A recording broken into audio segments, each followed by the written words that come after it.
All right, guys, in this video, we're going to be looking at some reaction mechanisms and some rate laws, how to write those rate laws from the reaction mechanism. So a reaction mechanism, remember, is just a step-by-step process on how to get to the overall reaction. So here's our overall reaction, and we've got two different mechanisms right here, step one, step two, step one, step two. And so we're going to look at two multiple choice questions and a short answer question.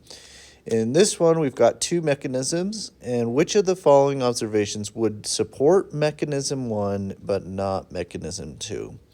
So we want to find a statement that will work here but not work here. Supports mechanism one, not mechanism two. So A says the reaction rate is independent of NO. And this answer, we're looking for our NO. We got it right here, we've got it here, and these are both slow steps. Oh, we got it right here too. In reaction mechanism one, step one is the slow step, and same as mechanism two, which means the rate law is going to be written based on those steps. In fact, the rate law for step one is rate equals K, and we would go NO to the second power for step one, and rate for this one would be K, and O, and BR2 right here. So those are the two rate laws. So to say the reaction rate is independent of NO is not true. They're part of both rate laws. It's in actually 1 and 2. We got it right here, and we've got it here. So that does not work for our answer. The reaction rate is independent of BR2, and that does make sense. This is probably the right answer because BR2, or bromine, does not appear in the first step. So it's independent. The rate is independent in mechanism 1 of bromine. But in mechanism 2, it is part of the rate law, meaning this would not apply to it. So bromine is part of the mechanism. So this is probably the right answer. C says the reaction is exothermic. Okay, we don't have any information to even indicate that. They just threw that in there with a word that you probably have heard of, but not going to help answer this question.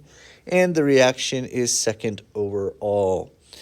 Now, this one's interesting because it's wrong only because, well, for two things.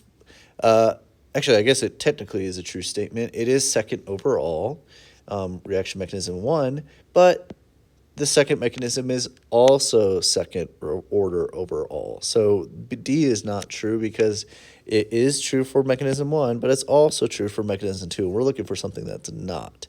So ultimately, D is the wrong answer. So the only answer choice that could be is B. The reaction rate is independent of bromine. Okay, we're looking at another one, and this is probably a question I would expect to see as a multiple choice question if I were to put it in the test, or possibly they'll have it as this short answer, but this is probably what they'll have. They're going to give you a reaction mechanism for an overall reaction. Once again, here's the overall reaction, and we've got step 1, and we got step 2. They didn't label it, doesn't matter. If we're going to write a rate law, remember we go always based off the slow step.